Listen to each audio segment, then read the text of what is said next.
Salut tout le monde, on est super content de vous avoir avec nous pour le message de cette semaine. Nouvelle Vie, c'est une église, 3 sites et différentes plateformes qui vous permettent de rester connectés avec nous, peu importe où vous êtes. Vous pouvez nous suivre sur nouvellevie.com, Instagram, YouTube, Facebook et en podcast. On est présentement dans la série ADN où on étudie le livre de Jacques, le plus pratique et le plus applicable de tout le Nouveau Testament. Soyez bénis et bonne écoute.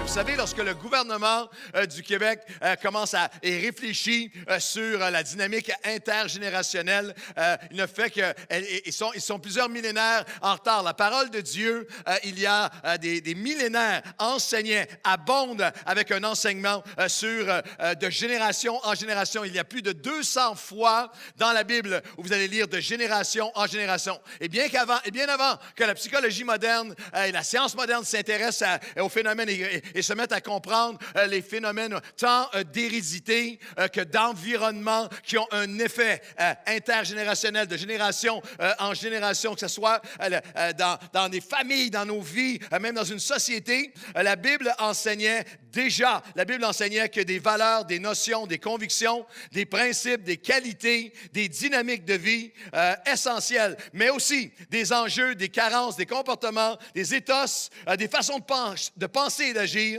sont en fait perpétués dans un continuum qui est intergénérationnel. Nous avons cette trentaine de leaders qui est ici ce matin. Combien croient qu'ils sont, combien trouvent avec moi qu'ils sont magnifiques ce matin, ces leaders Nouvelle Vie? Je vais travailler un petit peu avec vous et pour vous. Combien d'entre vous êtes célibataires? Levez votre main, affichez-vous ce matin, tous les célibataires. Alors, ils vont être dans le lobby à l'arrière à la fin de la réunion. Combien est-ce qu'il y a de célibataires dans la salle? Combien est-ce qu'il y a de célibataires dans la salle? Alors, nous prions pour des connexions divines ce matin à Nouvelle Vie. Ils sont impliqués dans toutes les sphères de notre vie d'Église de génération en génération. Et lorsqu'on parle de cette dynamique intergénérationnelle, il y a plusieurs philosophies, vous savez, qui sont là, plusieurs écoles de pensée à l'intérieur de l'Église évangélique. Il y a ceux qui pensent, il y a ceux qui préconisent que nous devons on fait la même chose de la même façon, même si on n'a jamais eu de résultat auparavant. Il y a des églises et des mouvements d'église que depuis 10, 20, 30, 40, 50 ans, il n'y a pas de fruits, il n'y a pas de résultats. Et il y a cette espèce de pensée magique qu'on va faire la même chose de la même façon et avoir un résultat différent. Et c'est faux. Il y a une autre pensée qui est importante pour nous d'assimiler, ceux qui pensent parce qu'il y a eu une mesure de fruits dans le passé. Si on reste fidèle exactement et seulement dans ce qui a porté fruit hier et qu'on continue ça aujourd'hui, on va avoir le même résultat. Et ça aussi, c'est faux. Il y a des choses à lesquelles on doit s'attacher, on va en parler ce matin, qui sont immuables, mais la parole de Dieu nous dit, le Seigneur dit continuellement, les choses anciennes se sont accomplies et voici, je vous en annonce de nouvelles. On ne peut pas seulement faire ce qu'on a fait hier, il est le Dieu du aujourd'hui et sa miséricorde, sa bonté, son action se renouvellent à chaque jour. Il y a ceux qui disent, à cause de ça, il y a les extrêmes qui balancent dans le monde évangélique pour essayer de rejoindre les générations. On force une espèce de point final, une élimination. On évacue tout ce qui était hier. Faut tout évacuer, il n'y a plus rien de bon à hier. Et ça, c'est faux. Parce qu'il y a des trésors qui sont immuables, qui doivent transcender toutes nos modernités. Il y a aussi ceux qui croient que nous devons focaliser sur un seul segment un seul segment de la société. Il y a, que ce soit conscient ou inconscient, que ce soit verbalisé ou simplement vécu, une espèce de résignation, il y a plein d'églises qui la pensée, c'est on va essayer seulement de garder nos 50 ans et plus heureux, ceux qui ont toujours été là, on va juste faire pour eux et ainsi perdre des générations et des générations et des générations. Il y a aussi ceux qui croient, on va aller à l'autre extrême, on va seulement aller, nous on fait tout pour les 18 à 25 ou les 18 à 30. Et je pourrais prendre 2 heures, on l'enseigne dans les cours de théologie pastorale pour vous expliquer pourquoi ceux qui vont dans cette philosophie-là vont frapper un mur, qu'on ne peut pas bâtir une église à long terme avec un fruit durable, avec seulement une génération. La pensée de Dieu, c'est que vous communiquerez de génération en génération. Des gens sont sauvés dans chaque génération, transformés dans chaque génération, impliqués dans chaque génération et communiquant dans chaque génération. Quelqu'un devrait dire « Amen » dans chaque génération ce matin. Alors, il y a ceux qui, toutes ces différentes idéologies, et nous croyons que la parole de Dieu enseigne que si nous fusionnons toutes les richesses, principes, valeurs, expériences immuables de la génération d'hier et d'aujourd'hui, avec l'énergie, la créativité, l'appel, le dynamisme de la génération d'aujourd'hui et de demain, nous allons communiquer aux générations futures et présentes. C'est intéressant que, pour ceux qui n'étaient pas là au tout début, que l'Église Nouvelle Vie a commencé avec un groupe. Les leaders étaient un groupe de vingtenaires et de trentenaires. Dans la vingtaine et dans la trentaine, le pasteur venait d'avoir 31 ans. Mon premier pastorat. Mais ce qui était particulier du tout début et qui a été maintenu pendant toutes ces années, c'est que même au début, avec un groupe de jeunes que nous étions, qui avons débuté l'Église, il y avait un apport, il y avait une congrégation, il y avait des leaders de toutes les générations. Et aujourd'hui, en 2020, il y a un mouvement où ces jeunes leaders siègent maintenant dans toutes les sphères de Nouvelle Vie, sur chaque comité d'administration, dans les comités de direction, dans les équipes pastorales, à la tête d'organismes, de partenaires, de départements majeurs. Pas seulement comme exécuteurs, comme décideurs, comme stratèges, comme influenceurs dans l'Église, comme enseignants, comme prédicateurs, comme administrateurs, comme développeurs, comme pasteurs, comme dans la louange, dans l'adoration, dans la musique, dans les médias, avec les familles, dans les groupes. Ce matin, je veux aller dans la congrégation et dire à chacun de ces jeunes leaders qui représentent plusieurs centaines d'autres, nous avons besoin de vous. Vous êtes précieux, vous êtes importants. Nous ne pouvons pas bâtir Nouvelle Vie sans vous. Et toute l'Église derrière moi, avec tout le monde ensemble, ouvrez les bras, tout le monde ensemble. Nous vous ouvrons les bras, on veut servir avec vous. Et Seigneur, répands ton onction sur ces jeunes hommes et ces jeunes femmes alors qu'ils vont te servir. Non seulement est-ce que nous les accueillons, mais nous les appuyons, nous prions pour eux, nous les élevons devant toi et nous croyons que de ce groupe représentant ces centaines de jeunes adultes, nos pasteurs du présent et du futur, nos leaders, nos créateurs, nos innovateurs, nos missionnaires vont émerger pour toucher cette génération dans le nom de Jésus. Et tout le monde dit un grand Amen. Et est-ce qu'on peut leur donner une ovation? Thank you. Thank you. Merci. Alors qu'ils retournent à leur place. Merci. Chacun d'entre eux, comme David, désire servir les desseins, la volonté, les plans du royaume de Dieu dans sa génération. Le concept, la vision de Dieu dans la pensée, l'intention et la dynamique relationnelle du royaume qu'on trouve dans la parole de Dieu, ce n'est jamais un processus successif. Lorsque vous lisez, une génération s'en va et l'autre arrive, comme dans les psaumes, alors, on voit ça plusieurs fois de génération en génération, ce n'est pas une génération qui finit et l'autre commence. C'est successif, c'est en simultané et c'est en synergie. Alors que toutes les générations sont ensemble à servir le Seigneur. Ce n'est jamais chronologique, c'est jamais une qui part et qui termine l'autre qui arrive. C'est une communion, c'est une continuité, c'est une communauté. Ce n'est jamais accidentel, c'est toujours intentionnel. Les églises qui pensent que ça s'est fait tout seul ont perdu les générations. On a besoin d'être intentionnel dans ce travail, dans cette œuvre, dans cette ouverture à incorporer toutes les générations. Ce n'est jamais automatique. C'est toujours alors que chaque personne répond à l'appel. David a servi les plans et la volonté de Dieu, du royaume de Dieu dans sa génération. C'est chacun d'entre nous qui reçoit un appel, des plus âgés aux plus jeunes qui répondent. Ce matin, ces jeunes représentent, nous prions. Et ça fait des années que nous prions pour encore plus et on est dans l'accomplissement maintenant. Représentent des jeunes adultes qui viennent entrer dans la vie de l'Église comme jamais pour venir servir de tout leur cœur. C'est extrêmement important parce que l'ADN de l'intention de Dieu pour l'Église, à partir des prophètes de l'Ancien Testament qui annonçaient 700-800 ans auparavant la naissance de l'Église chrétienne, Dieu voulait que le premier message que Pierre a prêché le jour de la Pentecôte, qui a donné naissance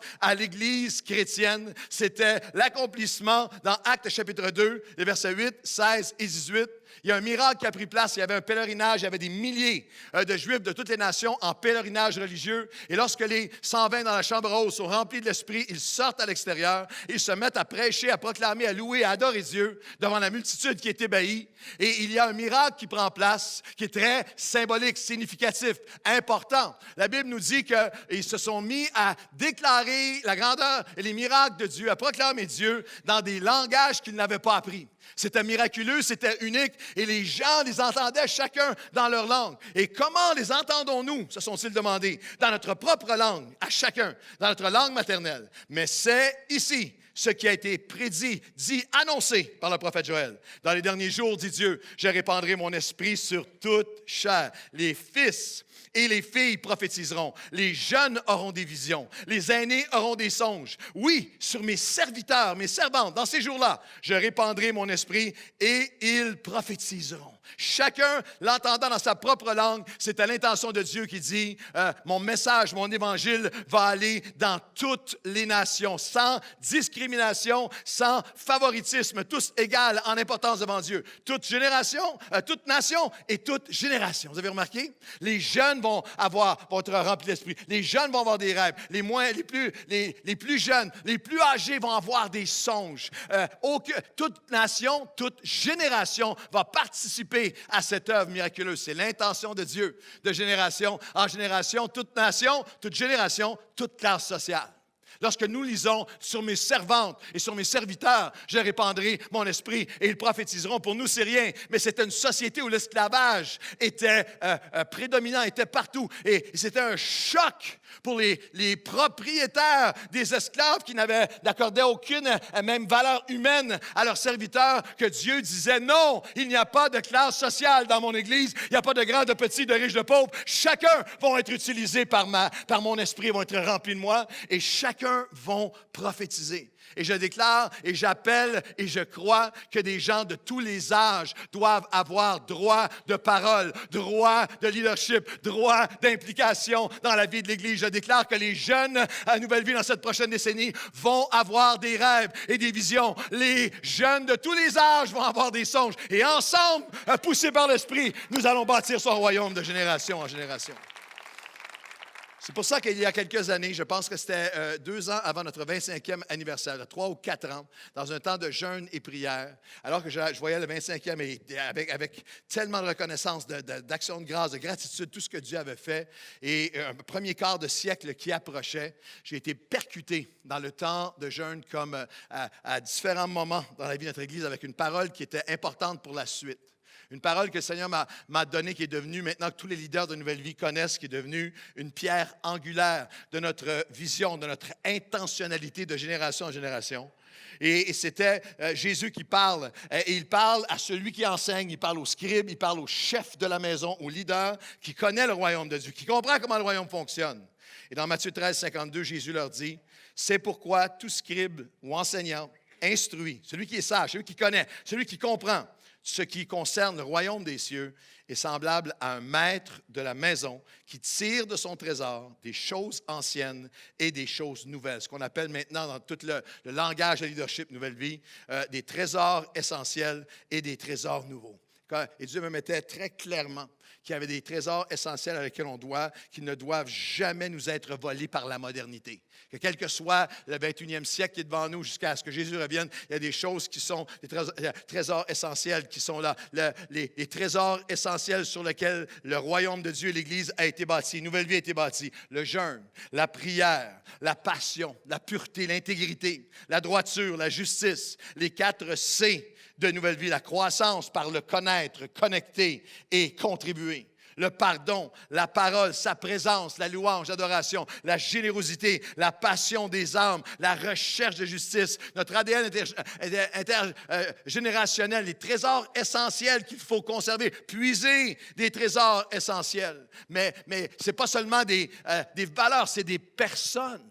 Que cette Église a été bâtie depuis 27 ans par des champions du monde, du royaume de Dieu, des hommes et des femmes avec une foi extraordinaire, une unité, une maturité, une passion. Cette semaine, le monde du hockey a été attristé par le départ de Henri Richard, un des derniers grands des dynasties des Canadiens de Montréal. Henri Richard a gagné 11 championnats. C'est un record qui ne sera jamais égalé. Il y avait 11 Coupes Stanley. Il n'avait pas assez de ses 10 doigts pour les 11 coupes qu'il a gagné. Et je regardais tout ça cette semaine et il y a quelque chose qui bouillonnait dans mon cœur. Le Canadien de Montréal, savez-vous, c'est quand la dernière fois qu'ils ont gagné une Coupe Stanley? En 1993, l'été qu'on a commencé Nouvelle Vie.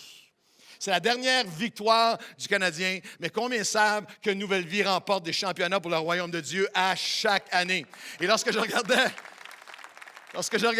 à Henri Richard, il y a quelque chose qui montait dans mon cœur. Il y a des gens qui sont ici dans la vingtaine, trentaine, quarantaine, mais aussi cinquantaine, 60, 70 et même 80 et plus, qui depuis 27 ans remportent des victoires pour le royaume de Dieu. Vous qui avez bâti cette Église d'influence pour le Québec et la francophonie, ce matin, je veux qu'on s'arrête et que nous honorions les piliers, les fidèles, ceux qui ont bâti le royaume de Dieu. Vous pouvez faire mieux que ça. J'aimerais que vous leur donniez une ovation ce matin. Le maître de la maison qui comprend comment le royaume de Dieu fonctionne, c'est puiser, garder, protéger le trésor ancien, les trésors essentiels, mais aussi il doit ouvrir la porte. Il doit ouvrir aux trésors nouveaux, aux personnes de nouvelle génération, à la direction de Dieu. Nouvelles méthodes, mais le même message. Nouvelle communication peut-être, mais la même consécration à Christ. Nouveau paradigme pour de nouvelles percées. Mais la même parole, la même passion pour Jésus. Nouvelles équipes, mais le même ethos, la même Église que Jésus bâtit. Nouveaux apprentissages, mais la même attitude, le même attachement, le même amour à Jésus, à sa parole, à son esprit, à sa présence. Nouveaux univers médiatiques à conquérir, mais la même unité dans le ministère. Nouvelle hauteur, une nouvelle page de notre histoire. Mais la même humilité, une nouvelle génération, mais la même générosité de cœur et surtout la même gloire. Parce que dans ce lieu, aucun autre nom ne reçoit la gloire que le nom de Jésus, de génération en génération. Est-ce que vous pouvez élever et acclamer son nom avec moi ce matin?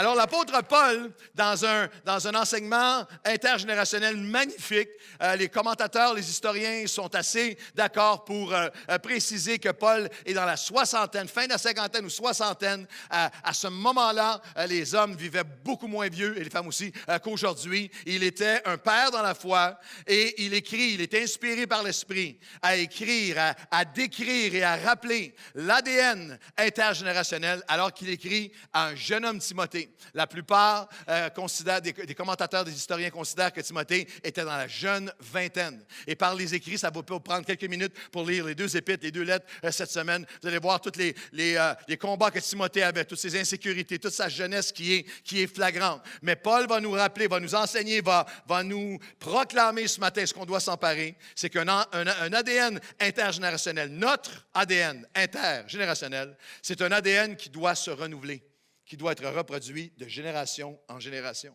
Paul, apôtre de Jésus-Christ, c'est ainsi que les 2 lettres commencent. Par ordre de Dieu à Timothée, chapitre 1, verset 1 à 5. À mon enfant légitime, à mon fils dans la foi légitime, je te rappelle les encouragements que je t'ai faits lorsque je t'ai engagé à rester à Éphèse avec ma vision et mon but pour toi, qui est un amour venant d'un cœur pur, d'une bonne conscience et d'une foi sincère. L'apôtre Paul, apôtre de Jésus-Christ, par ordre de Dieu. C'est les commandements de Dieu et c'est l'ordre divin. C'est ainsi que le royaume de Dieu avance dans l'ordre divin. Et l'ordre de Dieu, de notre ADN, nouvelle vie apostolique biblique, n'est surtout pas de seulement développer plus de ministères, plus d'églises, plus de départements, plus de projets, plus de bâtiments, plus de budget. Et il est ultimement de développer des gens. Développer des personnes. Selon l'ordre de Dieu, je me suis déversé en toi. L'apôtre Paul dira, un peu plus tard, il dira, vous savez, vous avez beaucoup d'enseignants, mais vous avez peu de pères.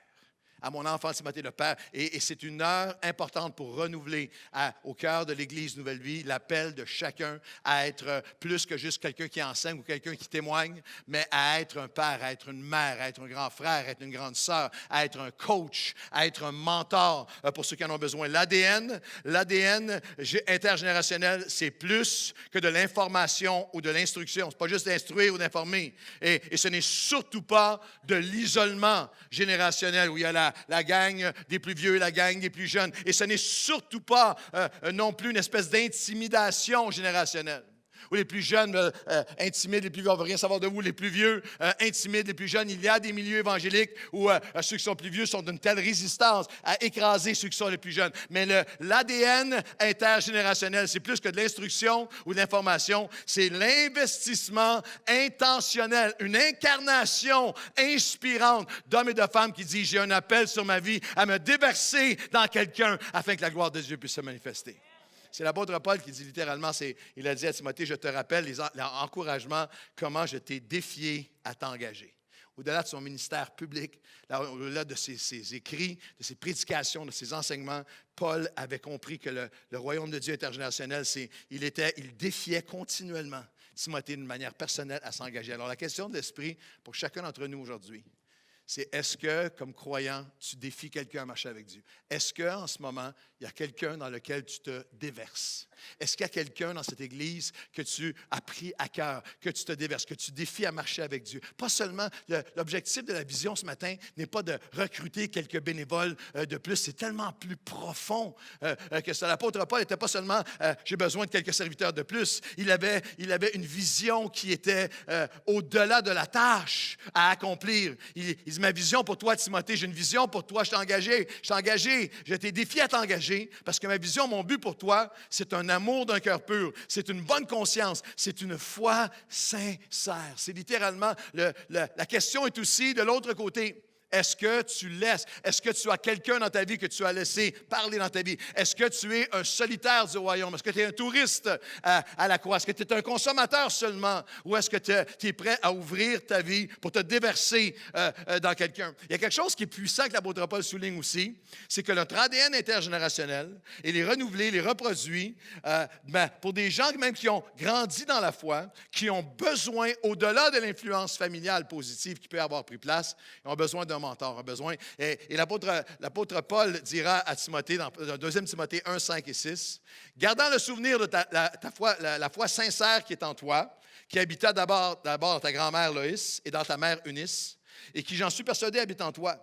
Mais moi, c'est pourquoi je t'exhorte à ranimer le don de Dieu que tu as reçu par l'imposition de mes mains. Dès ton enfance, tu connaissais les saintes lettres qui peuvent te rendre sage à salut par la foi en Jésus-Christ. » C'est fascinant parce que c'est la même réalité que nous vivons aujourd'hui. Timothée avait grandi avec une grand-mère qui croyait en Dieu, avec une mère qui croyait en Dieu, connaissait les Écritures, mais il avait besoin d'une influence autre que celle de la famille pour venir parler dans sa vie, pour venir ranimer le don de Dieu. Ce qui a été reçu comme conviction a besoin d'être ranimé. Ce qu'ils connaissent doit devenir des convictions. Tous les parents qui ont eu des enfants qui ont grandi dans l'Église et qui ont eu la bénédiction comme nous avons eu, particulièrement avec nos filles, mais avec notre fille en particulier, il y a des femmes dans l'Église qui étaient juste quelques années plus âgées, qui étaient des sœurs, qui se sont déversées dans notre fille. Et c'était souvent, parfois, jamais frustrant, mais toujours stupéfiant, par exemple, de voir notre fille revenir, comment ça s'est passé. Il y avait un GI, un groupe, il y avait une grande sœur qui est là, qui partage et qui se déverse en elle. Et là, elle nous expliquait ce que cette femme-là, cette jeune femme-là leur avait dit, c'était tellement bon lorsqu'elle a dit ça, puis c'est tellement vrai lorsqu'elle a dit ça, puis je trouve vraiment que toutes des choses que ça fait 15 ans qu'on dit. Mais c'était tellement génial, parce que c'était pas nous qui le disait. Je veux dire à tous les parents qui sont ici, et je veux dire à tous les jeunes qui sont ici, c'est une des plus belles choses qui peuvent prendre place dans une église comme la nôtre. Ce n'est pas de venir et simplement spectateur et repartir, mais de comprendre qu'on a tous un rôle à jouer, d'être un grand frère, d'être une grande sœur, d'être un père, d'être une mère, de se déverser dans quelqu'un, de ranimer le don de Dieu, la connaissance qu'ils ont reçue. Notre ADN intergénérationnel, ce n'est pas seulement les plus vieux, les pères, les Pauls, qui se déversent dans les plus jeunes, qui sont des récipients perpétuels. Oh non. Et il dit à un jeune homme, Timothée, très jeune en âge, très inexpérimenté, il lui dit, non, notre ADN, il doit être renouvelé et il doit se reproduire. Toi donc, mon enfant, Timothée, 2 Timothée 2, 1 et 2, fortifie-toi dans la grâce qui est en Jésus-Christ. Et ce que tu as entendu de moi, ce que tu as vu de moi en présence de plusieurs témoins, confie-le à des hommes, à des femmes fidèles qui vont être capables de l'enseigner à d'autres. C'est ce qui a fait de nouvelles vies. L'Église où il y a eu le plus d'hommes, de femmes, de serviteurs de Dieu, de pasteurs, de leaders, de ministères dans toutes les sphères de l'œuvre de Dieu, qui a produit tout ce fruit d'hommes et de femmes. C'est cette simple dynamique où chaque personne comprend. Et même les plus jeunes, je veux parler, les dizaines qui sont ici représentent des centaines de leaders dans notre Église. Vous êtes dans la vingtaine, vous êtes dans la trentaine, vous avez un accès, un mandat, une crédibilité particulière de vous déverser dans les plus jeunes. Dieu vous appelle, vous, à avoir ce mentorat, ce déversement. Je défie chaque bénévole, chaque croyant, quel que soit votre degré de maturité ou d'ancienneté de l'Église actuelle, à mobiliser, modeler, motiver, mesurer et multiplier dans tous les départements. Imaginez, et tous les âges. Imaginez si chaque personne qui travaille œuvre au stationnement, chaque personne à l'accueil, chaque personne en régie, chaque personne en musique, chaque personne auprès des enfants, chaque personne en bénévolat, quel qu'il soit, que chaque personne dirait à cette prochaine année, je ne vais pas seulement faire mon service, mais il y a quelqu'un que Dieu va me mettre sur mon chemin. Je vais me déverser dans quelqu'un. Je vais développer quelqu'un pour l'avancement et la multiplication du royaume de Dieu. Et non seulement partager ce que nous faisons, mais partager qui nous sommes. Ce qui est le plus puissant, une des choses les plus puissantes que Paul a fait, au-delà de partager le ministère, c'est qu'il a partagé sa vie, sa constance, ce qu'il avait traversé. 2 Timothée 3, 11 à 14. Pour toi, Timothée, tu as suivi de près mon enseignement, mais aussi ma conduite, mes résolutions, ma foi, ma douceur, mon amour et ma constance, même à travers mes souffrances. À quelle souffrance n'ai-je pas été exposé? Mais le Seigneur m'a délivré de toutes. Soit, toi, demeure dans les choses que tu as apprises et reconnues, certaines, sachant de qui tu les as apprises. L'apôtre Paul fait quelque chose de tellement magnifique. Il dit, c'est au-delà de mon enseignement, je t'ai partagé ma vie, Timothée. Je t'ai partagé les choses que j'avais traversées. Je vais vous dire ceci. Une des forces négatives, les plus destructrices pour éloigner, une des forces les plus maléfiques pour éloigner les jeunes générations du royaume de Dieu, c'est des leaders qui disent quelque chose mais ne le vivent pas. Mais une des forces les plus puissantes, les plus attirantes, les plus belles et les plus multipliantes du royaume, c'est l'apôtre Paul qui dit, tu as entendu mon enseignement, mais tu as vu ma vie, même à travers ma souffrance. Dieu nous appelle, l'intergénérationnel, c'est nous qui nous déversons, qui avons un sens de responsabilité, non seulement dans am I talking the talk, but am I walking the walk? Est-ce que je parle seulement ou est-ce que ma marche correspond? Pas seulement dans mon enseignement, mais l'exemple que j'ai à donner. Pas seulement dans mes communications, mais ma conduite, ma constance. Pas seulement dans les responsabilités de ma tâche, mais la résilience, le relâchement des offenses devant Dieu. Pas seulement dans ma participation ou mon service, mais même à travers mes peines, à travers mes souffrances. Et il va dire à Timothée, regarde tout ce que j'ai traversé, toutes les souffrances, mais le Seigneur, pas seulement dans le travail du ministère avec Dieu, mais mon témoignage avec Dieu. J'ai traversé tellement de souffrances, mais le Seigneur m'a délivré de toutes. Il y a quelque chose de tellement puissant à un leader qui ne fait pas seulement dire, voici comment on va être placé, voici comment on passe la communion, voici comment on est à l'espace bienvenu, voici comment on fait la technique à la régie, mais qui déverse sa vie et qui dit, Dieu a été fidèle envers moi. Tu ne sais pas tout ce que j'ai traversé, mais Dieu m'a délivré de tout et il peut le faire dans ta vie à toi aussi. Quelqu'un devrait dire oui. Est-ce que quelqu'un ici a le même témoignage? Ah, j'ai connu les souffrances, mais Dieu m'en a délivré de tout. Toi demeure, sachant de qui J'ai été bouleversé par cette pensée-là toute la semaine. Sachant de qui tu les as apprises. Alors, une question importante pour chacun d'entre nous. Est-ce qu'il y a quelqu'un à Nouvelle Vie qui peut dire « c'est de lui que je l'ai appris ». Timothée disait, si tu demandes à Timothée, c'est des choses que tu as apprises. De qui je les ai apprises de Paul. C'est déversant à moi. Il a pris le temps, il m'a écouté, il m'a montré, il m'a enseigné. Est-ce que tu es chrétien depuis des années et il n'y a personne dans cette Église qui peut dire c'est de lui que je l'ai apprise? Et aussi dire ceci à chacun d'entre nous, et surtout aux plus jeunes.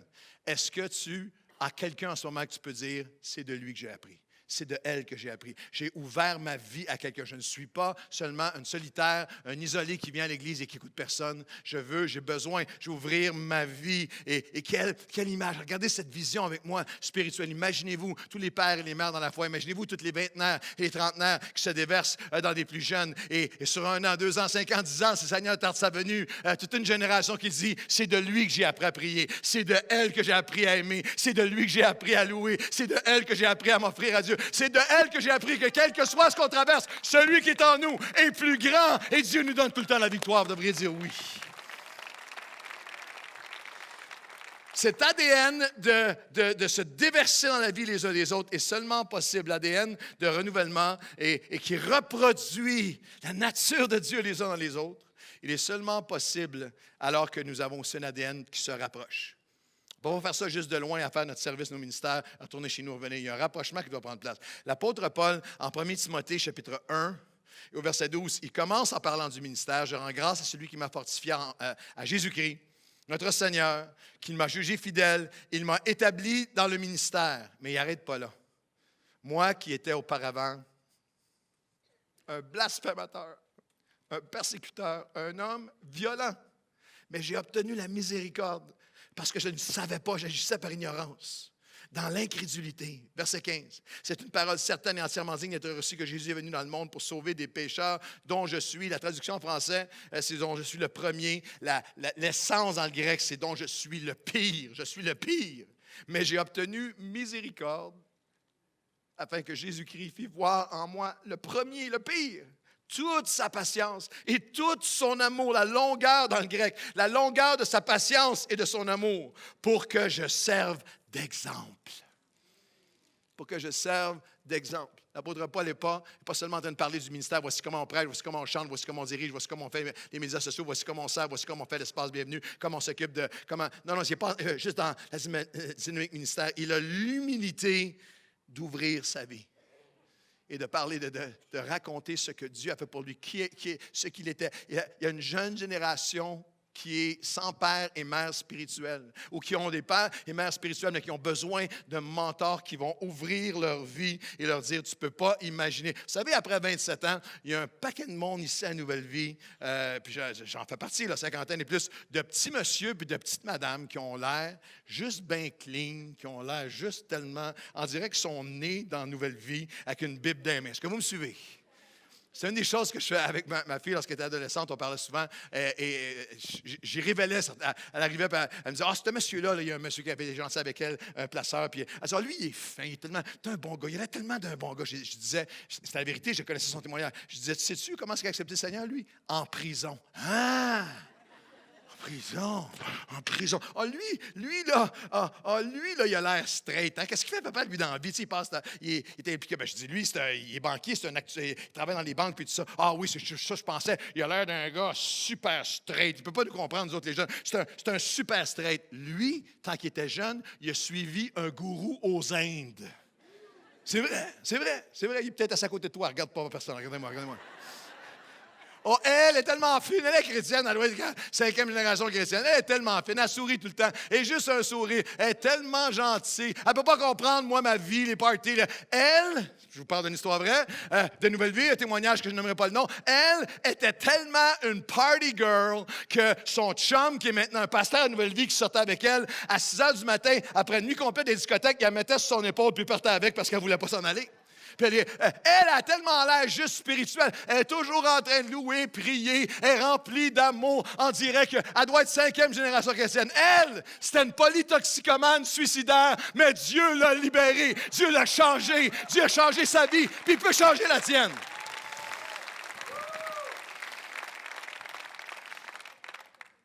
Il y a tellement de jeunes qui ont besoin de père et de mère spirituelle, le mentorat, car ceux qui remplissent convenablement leur ministère, 1 Timothée 3, 13 à 15, s'acquièrent un rang honorable. Je t'écris ces choses afin que, avec l'espoir d'aller bientôt vers toi, afin que tu saches comment te conduire dans la maison de Dieu. L'apôtre Paul dit, il n'y a pas, le vrai ministère est un ministère qui est biblique seulement s'il inclut le mentorat. Le mentorat, le ministère honorable est un ministère où je viens vers toi, où je me déverse en toi. Il y a une équation du royaume qui est extraordinaire. Ministère plus modèle. Le ministère avec des modèles et du mentorat produit une maison de multiplication de génération en génération. Et l'apôtre Paul c'est pas seulement approché par ouvert sa vie, mais s'est intéressé à la vie de Timothée. Il dira à Timothée, le Seigneur sait, j'ai une conscience claire, Timothée, tu sais que je n'ai pas juste appelé à venir servir, par remplir une case et à venir accomplir du travail avec moi. Tu sais que nuit et jour, je me suis souvenu, 2 Timothée 1, 3 et 4, continuellement toi dans mes prières, puis je me suis rappelé tes larmes, afin désirant te voir, afin d'être rempli de joie. L'apôtre Paul avait pris le temps d'écouter les larmes de Timothée. Qu'est-ce qui étaient ses combats, quels étaient son passé, quels étaient. Et il y a une puissance, il y a tellement une puissance transformatrice dans chacun d'entre nous, ouvrant nos cœurs les uns vers les autres, de génération en génération. Un ADN de rapprochement. Paul parlait à Timothée et voyait Timothée non seulement pour ce qu'il a été, mais ce qu'il est et où ce qu'il est aujourd'hui, mais ce qu'il était pour devenir. Me rappelant tes larmes, tes combats, mais il dira dans 1 Timothée 6,12, pour toi, parlant au jeune Timothée. Puis vous lirez les deux lettres. Timothée était faible, il était timide, il était sans formation, il avait besoin de s'appliquer, d'étudier, il avait besoin de tellement de choses, il avait tellement de peur, il était rempli de crainte, il était rempli de... Et ça, continuellement, il s'éloignait de l'appel, s'éloignait des prophéties qui avaient été faites à son sujet. Mais lorsqu'il s'adresse à lui, Paul ne s'adresse pas à lui pour ce qu'il est ou ce qu'il a été. Il s'adresse à lui avec les yeux d'esprit, comme Jésus nous regarde. Il dit, pour toi, homme de Dieu, combat le bon combat de la foi, saisis la vie éternelle, saisis, tu as fait une belle confession devant des témoins, mais maintenant saisis la vie à laquelle tu as été appelé.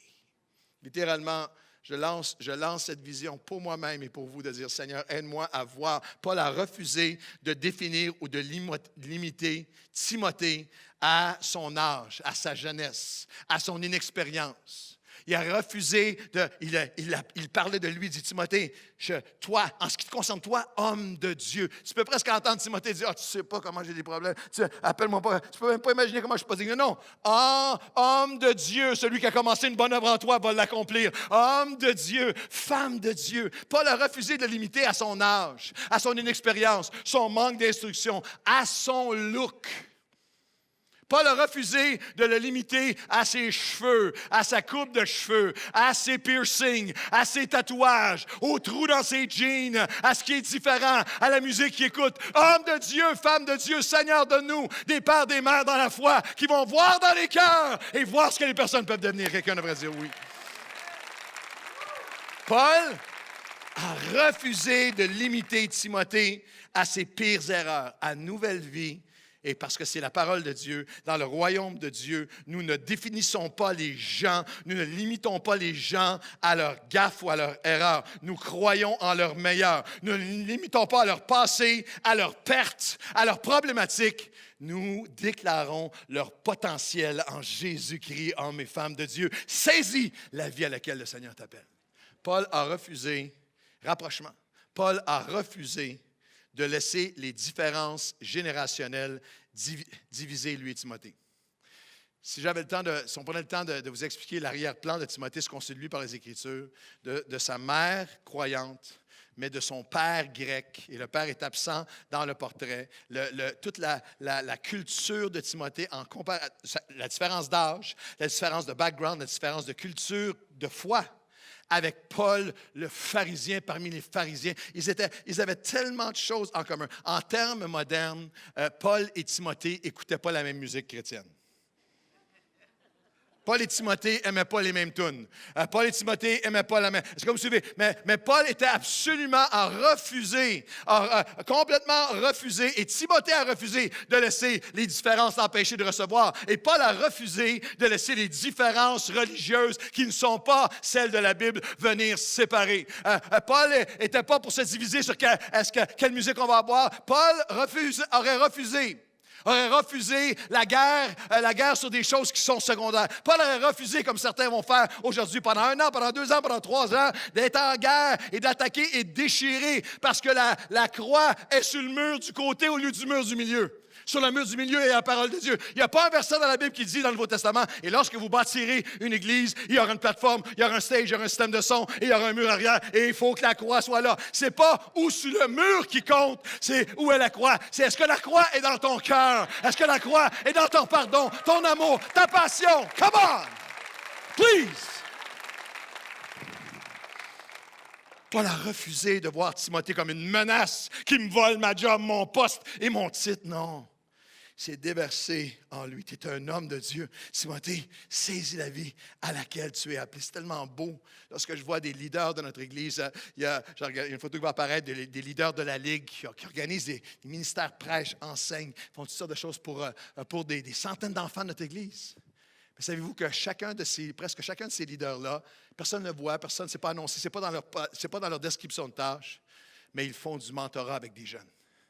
Avec des garçons, avec des filles. Cette semaine, je passais dans le bureau, puis il y a quelqu'un qui me disait, Laura, qui est là, Laura Galland, elle fait du mentorat avec ma nièce. Se déverse en elle. Hier, c'était tellement beau, il y avait 100 jeunes adultes qui étaient dans la salle. On était ensemble, j'étais avec pasteur Ben Luten et son épouse Sophie, qui ont été pasteurs des adolescents pendant des années ici, pendant ados, 12, 13, 14, 15, 16, 17, 18. Et on était dans la salle, puis on était tous les deux tellement émus parce que la grande majorité de la salle qui était là, qui sont maintenant des jeunes adultes qui bâtissent déjà et qui vont bâtir une nouvelle vie, étaient des adolescents de 12, 13, 14 ans qu'il a mentoré, lui et son épouse avec leur équipe. Pouvez-vous imaginer si chacun d'entre nous disait, Seigneur, je veux que tu te serves de moi afin qu'il y ait ce rapprochement, ce mentorat, ce développement pour l'avancement de génération en génération. Dites un grand Amen ce matin. Ça prend un rapprochement et notre ADN intergénérationnel se fait alors que nous reconnaissons et que reconnaître afin de pouvoir rejoindre une multitude de génération en génération. C'est la dernière pensée. L'apôtre Paul dit pour que l'ADN intergénérationnel s'accomplisse, il faut que les matures, les pères, les mères dans la foi, doivent reconnaître, il faut reconnaître afin de rejoindre la multitude, doivent reconnaître ce que les Timothées vont apporter. Paul dira à Timothée que personne ne méprise ta jeunesse. Et la raison pour laquelle il le fait, c'est que tous les historiens savent qu'à cette époque-là, les anciens dans les milieux religieux méprisaient les jeunes. Reste à ta place, tu n'as pas un mot à dire, fais juste servir, fais juste essayer de les écraser le plus possible. Et l'apôtre Paul risque d'offenser certains, mais se lève et dit, Timothée, s'il va y avoir un défenseur de ta jeunesse, que tu peux servir Dieu à un jeune âge, ça va être moi, que personne ne méprise ta jeunesse. Est-ce que je peux entendre ce matin un cri à l'Église Nouvelle Vie d'hommes et de femmes qui disent, dans cette maison, dans ce royaume, dans cette maison, il n'y aura pas de mépris pour ces jeunes hommes et ces jeunes filles. Nous allons les aimer, les appuyer, les cultiver, les intercéder, les prier, les encourager, les aimer et les relâcher, leur faire la place. Voulez-vous tout le monde applaudir, s'il vous plaît?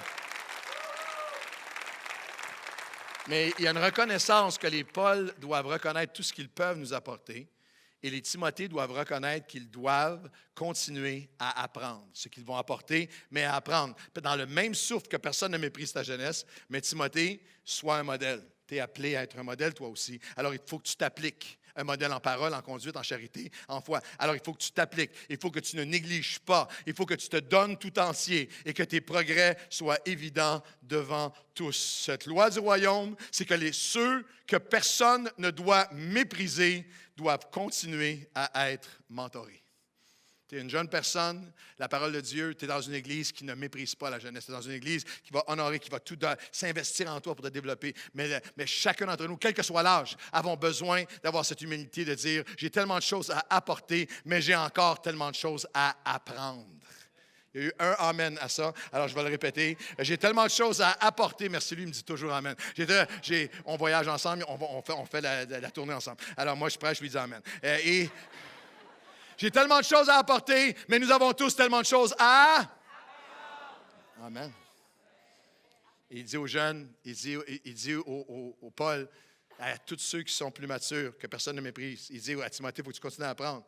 Mais il dit aussi au Timothée, tu dois reconnaître ce que les pères et les mères dans la foi peuvent et ont accompli. Ne traite pas durement un ancien, ne traite pas rudement, ne méprise pas, ne néglige pas, ne minimise pas ce que ceux qui ont marché en arrière devant toi peuvent t'apporter. Ne méprise pas la jeunesse, nous avons besoin les uns les autres.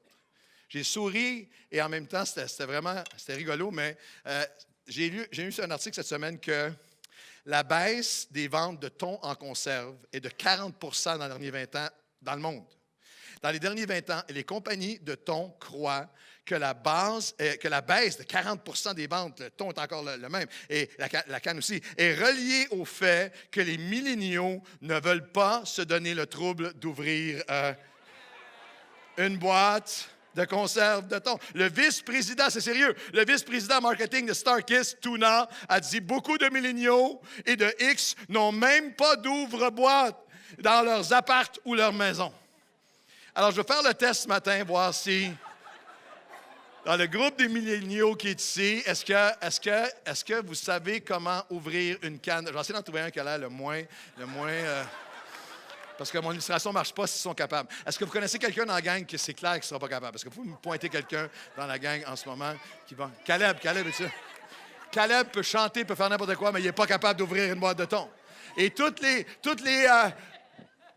reste de l'Assemblée, tous les Paul, et les pères et les mères dans la foi disent « il n'est pas capable d'ouvrir. » Et je te dis, les milléniaux, pas capable d'ouvrir une boîte de thon. Alors, je vais demander maintenant à Luc Poirier de poster une story sur Instagram. Nous avons besoin les uns des autres. Nous avons besoin de chaque génération pour bâtir le royaume de Dieu.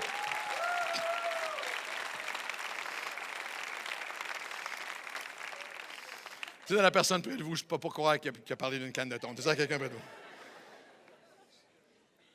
Notre ADN est un ADN qui doit être renouvelé pour reproduire. Un ADN où nous devons nous rapprocher, partager nos vies les uns avec les autres, où nous reconnaissons que nous avons besoin de toutes les générations pour rejoindre toutes les générations.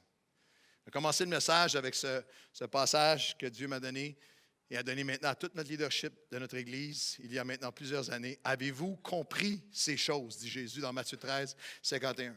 Oui, répondirent-ils. C'est pourquoi le serviteur sage, à cause de ces choses, le serviteur sage et maître de la moisson qui comprend le royaume de Dieu, des cieux, sait qu'il doit puiser des trésors, il doit tirer des trésors essentiels, ceux qui sont immuables, qui ne changeront pas et qu'aucune modernité ne doit nous voler. Mais il doit aussi tirer des trésors nouveaux, de la créativité, de la nouvelle génération, de nouvelles directions, de nouveaux exploits que Dieu va nous donner ensemble. Avez-vous compris ces choses? Oui. C'est pourquoi? C'est à cause de ces choses. Quelles sont les choses de Jésus parle? À chaque fois que vous avez des questions, vous avez un texte comme celui-là, vous avez besoin de vous rappeler qu'un texte hors de son contexte devient un prétexte. Alors, si on lit auparavant, Jésus a dit, est-ce que vous comprenez ces choses? Oui. C'est à cause de ces choses qu'il faut absolument, que c'est si grave, si important, si vital, si question de vous de mort, de puiser du trésor ancien et du trésor nouveau. Quelles sont ces choses? Vous lirez Matthieu 13. Jésus enseigne sur la parabole du semeur. Il y a une semence qui est semée.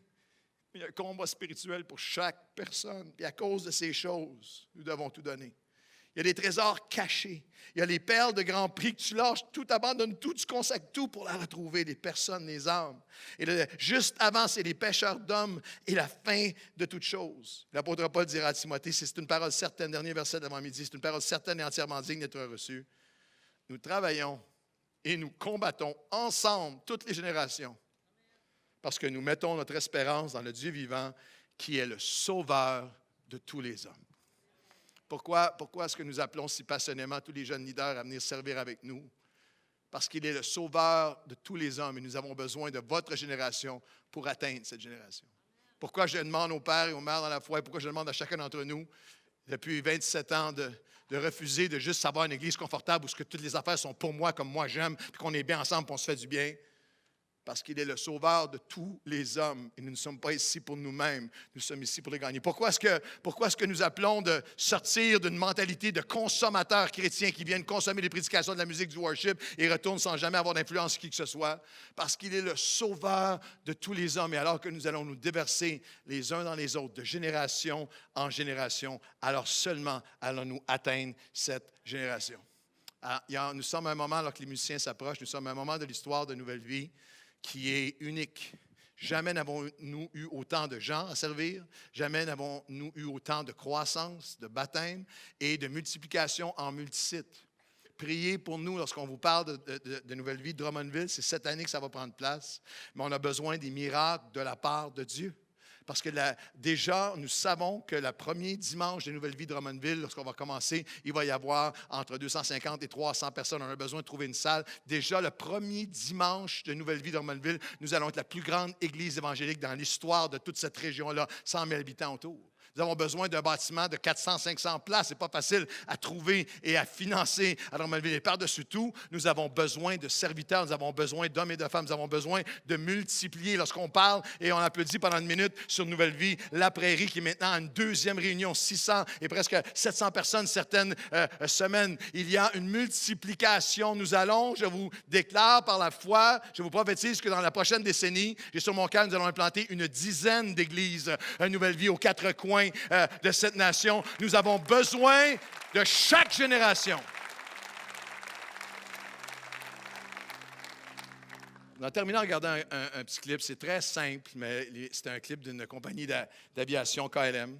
Mais il y a une image qui est forte de 3 générations. Vous avez 3 générations. Vous avez la grand-maman, la maman et la fille, ou la mère et la fille et la petite-fille, et qui, littéralement, alors que la deuxième génération entre et marche dans les souliers de la précédente, que non seulement il y a une multiplication, mais que le futur, chaque génération va plus loin que la précédente. Et le commercial se termine avec « afin que nous puissions continuer à bâtir ensemble ». Et ce matin, alors que vous regardez ce petit clip tout simple, laissez l'Esprit de Dieu dire « Seigneur, viens, je veux prendre ma part, je veux m'élever moi aussi, je veux servir, je veux m'offrir, afin que tu puisses agir en moi et à travers moi, de génération en génération, toi, le sauveur de tous les hommes. »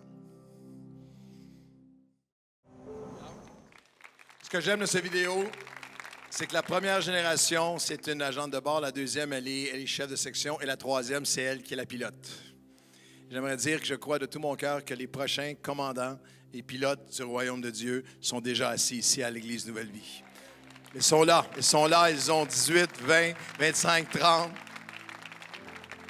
Et par la grâce de Dieu, ils vont aller encore plus loin que nous.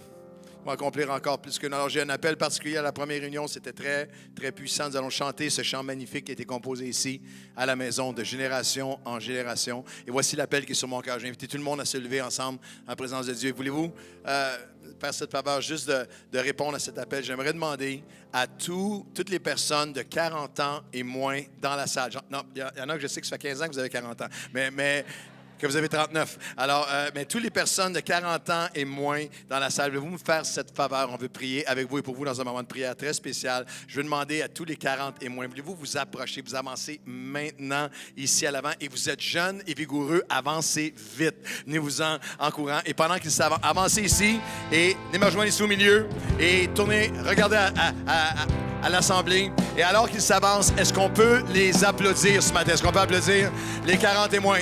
Est-ce qu'on peut leur dire, on est là? Non, plus que ça. On ne parle pas d'un petit applaudissement mécanique. On parle de, Seigneur, tu veux te servir d'eux. Seigneur, je vais me déverser en eux. Seigneur, ils sont importants, ils sont beaux, ils sont précieux. Seigneur, c'est ton Église. Non, pas l'Église de demain, c'est l'Église d'aujourd'hui. 40 ans et moins, regardez-les, Nouvelle Vie. 40 ans et moins, applaudissez-les.